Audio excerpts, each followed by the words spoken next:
1절 2절만 보겠습니다. 고린도후서 6장 1절 2절. 고린도후서 6장 1절 2절. 다시 읽어요. 고린도후서 6장 1절 2절. 우리가 하나님과 함께 일하는 자로서 너희를 권하노니 하나님의 은혜를 헛되이 받지 말라. 이르시되 내가 은혜 베풀 때 너희에게 듣고 구원의 날에 너를 도왔다 하셨으니 그러나 지금은 은혜 받을 만한 때요 그러나 지금은 구원의 날이로다. 아멘. 지금은 은혜 받을 만한 때요 구원의 날이로다. 저희도 사실 좀 공목쌤이 말씀하셨지만 전 새벽에 기도하는 기도 제목이 처음으로 공개하는데 저희 다 예수 믿는데 LA에 사는 저희 누나가 예수를 믿지 않아요. 사실 저는 오랜 시간 하나님 앞에 오랜 시간 기도하고 있어요. 티는 내지 않아요. 그러니까 삼성 주재원으로 90년에 간 것 같은데 가서 아직도 안 돌아오는데 저는 거기서 분명히 예수를 만날 거라 믿어요. 이제 제가 알기로는 주일날 예배를 안 하죠. 아이들이 이제 거의 40이 되겠죠. 조카이들이 얘들도 교회를 안 다녀요. 근데 이제 놀라운 이야기는 뭐냐? 우리 매형이죠. 저희 매형이 저희 형하고 고등학교 때부터 친구예요. 근데 우리 매형이 탁구를 잘 쳐요. 아주 탁구를 정말 프로처럼 쳐요. 이번에 제일모직에서 이제 삼성 그쪽인데, 근데 누구하고 치느냐? 늘 목사님들하고 탁구 친대. 거의 일주일에 몇 번씩 목사님들하고 탁구 치니까 내가 볼 때는 고목쌤이 말씀하신 것처럼 분명히 그 목사님들이 가만히 놔두겠어요. 분명히 저희 매형을 전도할 거예요. 저는 여기서 기도로 돕고 있어요. 기도로. 지금은 은혜 받을 만한 때요 구원의 날이로다. 가까이 있으면 찾아가서 전도를 했겠죠. 근데 LA가 가깝지 않잖아요. 공장은 샌디에고 있는 것 같은데 왔다 갔다 하는데 하나님께서 사람을 붙여서 역사하실 줄 믿어요. 지난 주 주간에 새벽에 월요일부터 화요일 수요일 모이면서 저는 하나님께 기도할 때마다 하나님 저에게 그런 음성을 저에게 마음 주셨어요. 은혜마을정교회를 보니까 내가 참 존귀 여긴다. 하나님 저에게 내가 너희 교회를 사랑한다는 이야기 많이 들었는데 너희 교회 성도들 내가 참 존귀 여겨. 아니 하나님이 어떻게 우리가 하나님을 존경해야 되는데 근데 거기에 저에게 요구하시는 게 있었어요. 너도 이렇게 말해. 성도들이 교회와 재단을 존귀 여겨야 된다. 더 나아가서는 사람과 사람을 서로 존귀 여겨야 된다. 하나님의 영이 있는 사람도 특별히 예수의 이름을 부르는 사람이 설령 말을 잘 못하고 몸이 병이 들고 장애인이고 입도 삐뚤 몸도 삐뚤 걸음걸이도 삐뚤 누가 봐도 정상적이지 못해도 그의 입가에 예수의 영이 있으면 존귀 여겨야 된다. 여러분 하나님의 성령이 적용해주시는 이 말씀은 우리가 왜 존귀 여겨야 되냐면 하나님이 우리를 만드셨기 때문입니다. 하나님이 우리를 만드셨기 때문에 우리가 참 존귀한 사람이거든요. 존귀한 사람들이기 때문에 서로가 존귀 여겨야 돼요. 근데 수요일쯤에 제가 하염없이 눈물을 흘렸어요. 왜 그러냐면 하나님이 존귀 여기는데 저 때문에 존귀 여김을 받은 사람들 중에 상처를 입거나 마음에 부담을 갖거나 마음에 슬픔과 낙심이 있는 사람이 혹시나 있다면 하나님이 저에게 지금이라도 그러지 마. 마음속에 혹시나 맺혀진 게 있어서 풀지 못하는 자가 있다면 맺힌 것을 풀어야 돼. 그래야 네 영혼이 자유함을 얻어. 왜냐면 내가 너를 존귀 여기잖아. 너도 이제 하나님을 믿고 하나님 안에 있으면 상대방을 존귀 여겨야 돼. 라고 하시는 거예요. 근데 나 때문에 누가 마음이 이렇게 맺혀 있는지 잘 모르잖아요. 누구에게 찾아가면 될까요? 혼자 앉아서 이제 새벽 재단에 하나님께 십자가 앞에 제가 맨날 여기서 기도하잖아요. 하나님 그런데 하나님이 먼저 이전 것은 지나간 거야. 이전 것은 지나간 거야. 새 것이야. 이제부터 그렇게 하라. 이전 것은 지나갔으니 보라 새 것이 되었도다. 아멘. 그러니까 이전 건 너무 매이지 말고 이제 새 것이 됐으니까 이제부터는 새술은 새 포도주에 담는 거야. 지금부터 그렇게 살으라고. 그래서 제가 눈물을 뚝뚝뚝뚝 흘리면서 하나님의 영이 임한 사람들은 서로 존귀해야 돼요. 아시겠죠? 그것이 그런 걸 깨닫고 그런 마음을 갖는 게 은혜예요. 오늘 이제 장모님께서 어머니께서 자녀들 생각하면 말씀하시지만 너무 그러시지 않으셔도 돼요. 그 마음은 아는데 목회를 시골에서 목회를 하셨기 때문에 제 아내가 뭐 이 설교 때 아직 원고 시작도 안 했는데 초등학교 일찍이 초등학교 때 부모님의 곁을 떠나서 서울로 유학을 왔잖아요. 맏딸이자 외동딸이 와서 그러니까 부모님은 목회를 하시고 제 아내 혼자서 서울 마포구에 온 거예요. 저한테 처음 만났을 때 신학교 1학년 때 만났는데 저는 이제 6살이 많게 신학교를 들어갔어요. 한참 어린 후배죠. 근데 물어보니까 나중에 자기가 간증을 하더라고요. 1학년 때 신학생들이 이제 40명이 간증을 하는데 그런 얘기는 쭉 안 했는데 하나님의 은혜를 누구보다 많이 받았다 하면서 얘기를 쭉 듣고 나중에 물어보니까 자기는 음식에 능하다 그러더라고요. 음식에 능한가? 초등학교 때 본인이 음식했을 거 아니에요. 중학교 때 자기가 도시락 싸갔을 거 아니에요. 고등학교 때도 자기가 도시락 싸갔을 거 아니에요. 그렇죠? 그러면서 자기가 일체의 비결을 배운 거예요. 순두부 끓이는 법. 제가 그 순두부를 한번 얻어먹고 결혼한 거 아니에요. 이렇게 순두부를 잘 끓이는 여자를 세상에 어떻게 곁에서 볼 수 있을까? 평생 순두부를 먹기 위해서라도 이 여자를 놓쳐서는 안 되겠다. 그리고 자기가 이화여고를 나왔는데 이화여고 다닐 때 동기들하고 같이 기도회를 하면서 자기는 목회자의 길을 걷고 아니 목회자의 사모의 길을 걷겠다. 그런 결심을 한 것을 이야기하면서 제가 그 마음을 들을 때 풍부에 처할 줄도 알고 비천에 처할 줄도 알고 배고플 때가 있고 배부를 때가 있어요. 예수 그리스도 안에 있는 자들은 사실은 일체의 비결을 배우는 거예요. 여러분 그것이 내가 너무 속상할 필요 없는 게 그리스도 안에 있기 때문에 그리스도께서 주시는 신의 능력이 있어요. 그래서 엄마가 하는 목회를 보면서 지금은 사모의 길을 걷고 제가 제 아내한테 그랬어요.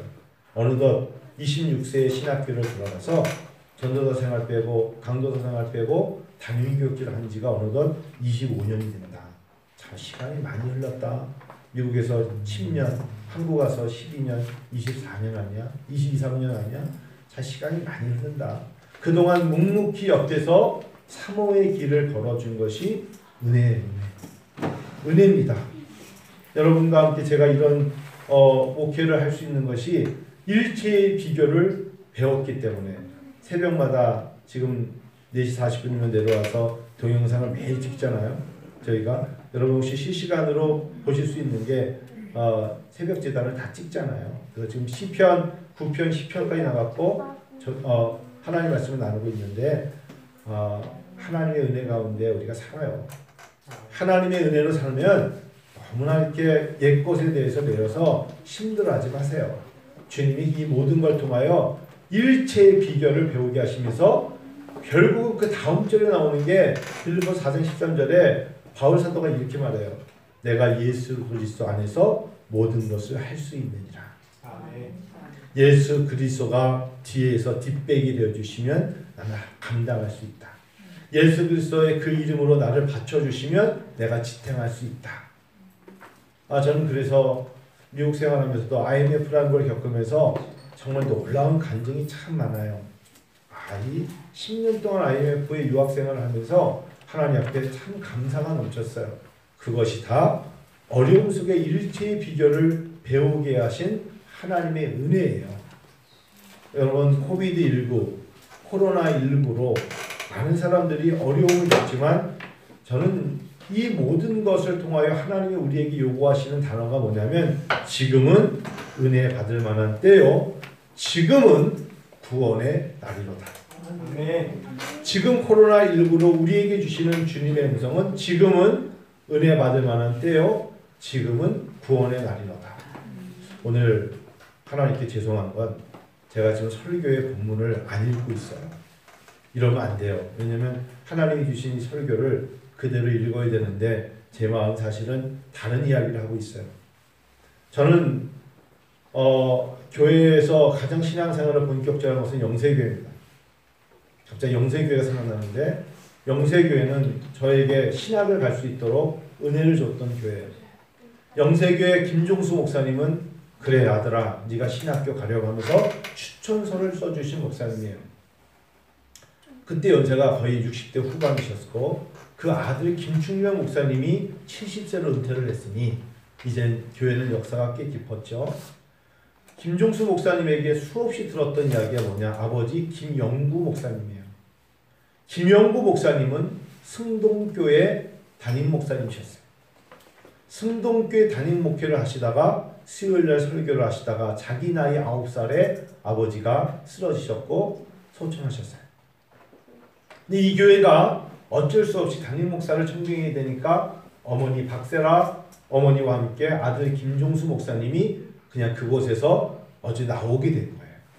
여러분 승동교회는 인사동에 있습니다. 지금. 예전에는 소공동이에요. 승동교회는 1894년도에 무어라는 선교사를 통해서 제중원 아시죠? 세브란스 병원. 거기서 시작된 교회가 승동교회입니다. 그 교회 김영구 목사님이 쓰러지시는 바람에 7대 독자인 김종수 목사님이 어린 나이에 어머니의 손을 잡고 교회를 떠나와서 가장 갈 곳 없는 곳으로 간 곳이 마무리 공동묘지입니다. 쉽게 말하면 지금 상봉터미널 넘어서 왼쪽으로 가면 중화동이고 더 가면 명목동이고 계속 가면 구리 방향으로 가는 곳에 정말 가난하니까 그곳에 터를 잡은 거예요. 어머니가. 그리고 이 아들을 공부를 시켜서 경신고등학교, 경신중, 대광고, 연세대학교 국문과를 나와서 윤동주하고 동기가 된 거예요. 그리고 다시 대광고등학교 선생님으로 가셨죠. 마음속에 가장 원망이 있었어요. 목사의 아들로 태어난 게 가장 원망이었다. 나는 목사의 아들로 사는 것만큼 불행한 건 없다라고 입술로 늘 너무 배고팠죠. 어머니가 교회에서 나올 때 보따리 하나 아버지가 쓰시던 성경책과 그 다음에 성의 우리 가운이죠. 그거하고 몇 개만 들고 아들 손잡고 넘어가서 배꼽 피는 중화동 마을에 정착했어요. 이게 가만히 보니까 여러분 이화의 월백한다고 그러잖아요. 거기 다 태릉 뒤쪽이니까 사실 태릉하고 거리가 멉니다만 다 거기에 배나무밖에 없었어요. 거기서 노동자로 배나무 가지치기 하는 일을 어머니가 하신 거예요. 이 아들은 거기서 배고프지만 공부를 한 거예요. 공부 열심히 했겠죠. 7대 독자로서. 그 당시 때 연세대학교 국문과를 나올 정도면 열심히 했던 거예요. 근데 이제 어머니의 마음속에는 이 아들의 마음속에 분노가 있었어요. 누구에 대한 분노냐? 교회에 대한 분노. 어떻게 우리 아버지를 내쫓을 수가 있어. 내쫓은 게 아니었어요. 그럼에도 김종수 목사의 마음속에는 분노였어요. 맺힌 거였어요. 내가 다시는 교회를 다니다가. 그렇게 지내다가 어머니 박세라 사모님이 세상을 떠날 때 계속 아들에게 얘기하는 거예요. 저 여러분 오늘 양복 접었어요. 이거 새 양복이에요. 줄여야 돼요. 오늘 여러분 선교회가 사주신 양복 입고 쓴 거예요. 또 이렇게 방송 찍어보면서 근데 잘 어울려요? 그냥 잘 어울린다고 해주시면 목사님은 제가 그 오랜 시간 김종수 목사님 뵀지만 항상 두루마리 2개였어요. 번갈아 가면서 두루마리를 입고 나오셨어요. 한복 두루마리를. 그냥 항상 보면 두루마리가 너무 잘 어울리는 거예요. 이 양반은. 교회를 저주하고 교회를 존귀 여기는커녕 교회를 핍박하는 사울과 같은 인생을 살다가 어머니가 세상을 떠나실 때 아들 종수를 부르죠. 아들아 아들아 교회는 그런 곳이 아니야. 네 입에도 혹시나 교회를 향해서 그런 얘기를 하면 안 돼. 그리고 가슴을 치셨죠. 네가 이렇게 교회를 핍박하는 건 나 때문이야. 딱 단어 여러 가지가 있지만 다 나 때문이야. 6, 7글자를 계속 아들을 암에 걸려 돌아가시면서 아들에게 하신 말씀이에요. 다 나 때문이야. 아유, 네가 이렇게 너무 배고프고 힘들다 보니까 교회를 핍박한 건 다 나 때문이야. 7대 독자니까 의지할 형제가 없었기 때문에 배고픈 건 네가 알아. 네가 힘든 것도 알아. 그런데 이 모든 것도 다 나 때문이야. 라고 말씀하시던 그 어머니가 마지막에 그 이야기를 듣고 김종수 목사님이 1967년, 68년도에 모든 걸 다 정리하고 그 어머니의 무덤가 앞에서 기도하다가 아버지 김용구의 영자와 어머니 박세라의 세자를 따서 영서의 교회를 개척하셨어요. 1969년도에. 그래서 그곳에서 엎드려서 교회를 개척을 하신 거거든요. 근데 그 얘기를 전 참 수백 번 들었어요. 배꼽 피는 마을에 아무것도 없지만 하나님 앞에 다시 일어설 수 있는 믿음을 가지고 하나님의 미랄이 땅에 떨어져 죽으면 많은 열매를 맺는 거야. 근데 제가 왜 승동교회 얘기했는지 아세요? 승동교회 그러면 꼭 떠오르는 사람이 있는데 그게 바로 사람 중에 한 사람이 있습니다. 박성춘이라는 사람이에요. 박성춘 하면 승동교회 하면 처음 성도 중에 이름이 박성춘이 나와요. 박성춘은 누구냐? 백정입니다. 백정. 승동교회, 인사동의 승동교회가 어떻게 세워졌느냐? 백정 박성춘이라는 사람이 병들려가지고 돈도 없는데 치료를 못 받으니까 코쟁이 미국 사람이 신앙을 보고 혹시 말도 안 나오면서 나 좀 고쳐달라고 그 사람이 바로 무어 선교사였고 무어 선교사가 당시에 제중원 세브란스 병원의 의사로 온 거예요. 그래? 이 사람 이거 굉장히 좀 사람들에게 소외당하고 외면당하고 고립되어 있는 사람인데 병원 갈 돈도 없고 병든 사람을 무어 선교사가 별것도 아닌 것 같은데 약을 먹여서 이 사람을 살렸어요. 그러면서 하나님의 은혜입니다. 라는 한국말로 무어 선교사님이 말씀하셨어요. 그 얘기를 듣고 박성춘이라는 이 백정이 하나님의 은혜, 하나님의 은혜, 다른 건 몰라도 내가 산 건 하나님의 은혜입니다 라고 생각하고 교회를 나갔더니 사람들이 못 들어오겠죠. 백정이 들어온다고. 그래도 그곳은 좀 괜찮은 사람들이 초창기에 교육을 통해서 예수를 믿은 사람들이 남녀 7세 부동석 아시죠? 저 예전에 남녀 7세 부동침이라 했다가 한 대 맞았는데 이쪽 여자 이쪽 남자 앉았는데 백정이 들어오니까 못 들어오게 한 거예요. 그래서 박성춘이라는 사람은 교회당 안에서 예배를 못 드리고 창가 뒤에 앉아서 예배를 드렸어요. 근데 마음속에 뭐예요? 하나님의 은혜. 하나님의 은혜. 이 박성춘이라는 사람이 안 되겠다 하고 자기와 함께 당시에 흔히 말하는 표현 죄송해요. 첨년들이라는 여자 패거리가 있었어요. 아시죠? 첨년들도 이 교회로 들어올 수가 없었어요. 그러니까 가만히 보니까 이 사람은 바닥 인생을 사니까 자기가 만날 수 있는 사람들이 좀 그런 여자들이어서 가서 전도를 한 거예요. 박성춘이 얼마나 전도를 열심히 했냐면 청년들이 다 예수를 믿었어요. 만나는 청년들이 박성춘과 함께 세운 교회가 바로 승동교회예요. 그들을 통해서 하나님이 구원을 여신 교회가 바로 인사동의 승동교회예요. YMCA 뒤편에 있는 승동교회 말하는 겁니다. 제가 작년 3월달쯤에 승동교회를 갔었어요. 하나님께서는 그렇게 일하세요. 곤당골, 소공동이죠. 롯데호텔 부근에 있다가 지금 옮겨간 거예요. 이 승동교회가 정확하게 말하면 1895년 서울 관작골, 관운동이죠.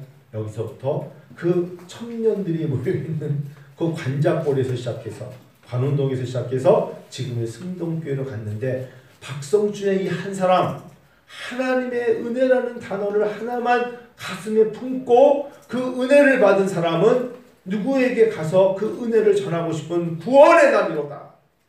예수 구원 그 이름을 들고 나가서 청년들이든 백정들이든 누구든지 다 하나님 안에 존귀한 사람이니 예수를 믿어야 합니다 라고 외치는 이 박성춘 이 한 사람을 말미암아 많은 사람들이 구원의 날이로다를 체험하게 된 것이죠.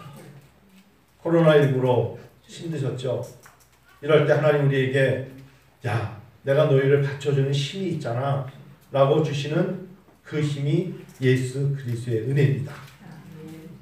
예수 그리스도의 은혜예요. 예수 그리스도의 은혜를 체험하면 여러분 영안이 열리는데 제일 먼저 뭐가 생각나는 줄 아세요? 내 죄가 하나님을 불신하고 하나님을 거역하고 하나님을 불순종했던 내 죄가 떠오릅니다.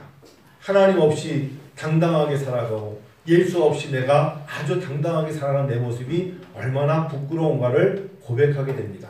그래서 예수님께서 우리에게 그 말씀을 주신 거예요. 이 땅에 우리에게 그 이름을 가지고 주셨는데 그 이름을 뭐라 하라? 예수라 하라. 이는 그가 자기 백성을 저희 죄에서 구원할 자이심이라 라고 말씀하시면서 하나님 없이 예수 없이 예수를 거역하고 십자가를 멸망이라 생각하며 사는 자들에게 저희를 죄에서 구원할 자 그 이름이 바로 예수란다. 그 이름을 붙잡는 자들에게 약속하시기를 마태복음 1장 23절에 그 이름을 임마누엘이라 하리라 하셨으니 이를 번역한즉 하나님이 우리와 함께 계신다라는 말씀이에요. 이 말씀에 하나님의 은혜를 이전에 청년 때는 몰랐는데 다메섹에서 예수를 만난 바울이 되자마자 제일 먼저 외친 게 사도행전 16장 31절에 주 예수를 믿어라 그리하면 너와 네 집이 구원을 받는다는 거예요. 은혜와 구원, 이것이 우리에게 임한 것입니다. 여러분 힘드셨죠? 어려웠죠? 근데 저는 이번 코로나19 바이러스로 하나님 앞에 집중하며 정신을 차리고 하나님 앞에 기도해야 된다는 것을 하나님 저에게 말씀해 주셔서 큰 은혜였어요. 저는 정말 이번에 새벽 기도를 하나님 앞에 새벽에 우리 교회가 새벽 기도가 다시 부활되면서 새벽에 기도하면서 이슬비가 내려주시는 성령의 은혜를 매일 새벽마다 체험해요. 저는 그래서 새벽 기도가 기대가 되는 거예요. 새벽 기도를 준비하는 게 주일 설교보다 더 열심히 준비하고 있어요. 하나님께 나와서 기도하는데 지난주 중에는 안산에서 이사 오신 장로님 부부가 새벽 재단에 새벽 기도회를 등록하셨어요. 새벽 기도회. 장로님이가 본교회 가셔야 되니까 그래서 수요일 이렇게 등록하셔서 교회 오시는데 또 이렇게 같이 기도하고 하나님의 은혜를 나누고 있어요. 하나님 여러분 기도하는 사람들이 있어요. 기도가 일이에요. 어떤 분이 저에게 물어봤어요. 한 목사 일하고 기도하고 어떤 게 더 힘들어? 기도가 훨씬 어려워요. 일은요 삽들고 나와서 하다가 쉴 수 있잖아요. 기도는 기도 안 해본 사람들 10분만 기도하면 이렇게 오르르 내려오죠. 눈 감고 있으면. 그래요. 쉬운 게 아니에요. 근데 하나님 우리에게 기도를 여신 거예요. 여러분과 저에게. 저 특별히 새벽에 기도하면서 제가 7, 9시 때도 이 찬양을 참 많이 불렀는데 사실은 이 찬양의 가사를 다 부르지 못했어요. 코로나19로 막 사람들이 다 아슬아슬할 때 계속 주 너를 지키리 아무 때나 어디서나 주 너를 지키리 늘 지켜주시리 가로치고 너를 찬송은 그렇게 나와 있어요. 저는 이 찬송을 왜 그거였냐면 통합찬송가 432장이거든요. 거꾸로 2, 3, 4기 때문에 그냥 알아요. 같이 찬양할까요? 새 찬송가는 여러분 382장이고요. 새 찬송가 382장 너 근심 걱정 마라. 주 너를 지키리. 주 나에게 밑에 거하라. 주 너를 지키리. 찬양하시면서 여러분 주님이 지켜주셔요. 그게 은혜라니까요. 우리는 내 뒤에 아주 든든한 전능하신 하나님이 나를 바치고 계심을 믿으세요. 하나님이 그 이름의 능력으로 나를 지탱해 주심을 믿으세요. 할렐루야. 아멘. 그게 믿음이에요. 그 믿음을 가지고 산다는 게 은혜예요. 여러분 찬양하기 전에 한번 생각해 보세요. 코로나19로 256명이 사망했지만 대한민국에 작년에 죽은 자살 숫자가 12,898명이에요. 작년에 남자가 9,109명이 죽었고 여자가 3,780명이 자살했어요. 제가 하나님께 이렇게 기도했어요. 하나님, 코로나19가 우리에게 닥쳐왔을 때, 외부적인 바이러스가 들어왔을 때 마스크를 하고 거리 두기를 하면서 우리가 스스로 예방했죠. 잘했어요. 그런데요, 내 안에서 일어나는 걸 우리는 감당을 못해요. 내 자신에게 가장 무서운 적은 나예요. 내 마음속에 불안함과 염려와 근심과 실망함과 툭 떨어지는 나의 자신 없음과 우울증과 그리고 죄 때문에 일어나지 못하는 맺힌 것이 많아서 스스로 슬퍼하는 내 모습을 하나님 원하지 않으세요. 여러분, 자살이라는 건 타인이 아니라 내 스스로 포기한 거예요. 그걸 절망이라고 하십시다. 더 이상 소망이 없다는 거예요. 그러지 마세요. 주 너를 지키실 거예요. 특별히 2절에 보니까 어려워 낙심될 때 주 너를 지키리. 너 쓸 거 미리 하시고 주 너를 지키리. 어려운 시험 당해도 주 너를 지킨다 하셨어요. 아멘. 자기 몸에 나 스스로 더 이상 소망이 없다고 말하지 마세요. 외부에서 오는 건 이길 수 있지만 내 자신의 내부에서 나는 것 때문에 내가 쓰러지면 안 돼요. 나는 흙으로 사람을 만드사 그 코에 생기를 부어주신 하나님이 계시고 결국 우리가 생명이 됐거든요. 오히려 힘을 얻으세요. 그리고 용기를 얻으시고 하나님 주시는 능력을 받으십시다. 이 찬양 드리고 우리 오늘 사랑하는 주님 앞에 대신에 이 찬양 드리고 우리 기도하는 시간 갖고 가겠습니다. 너 근심 걱정 마라.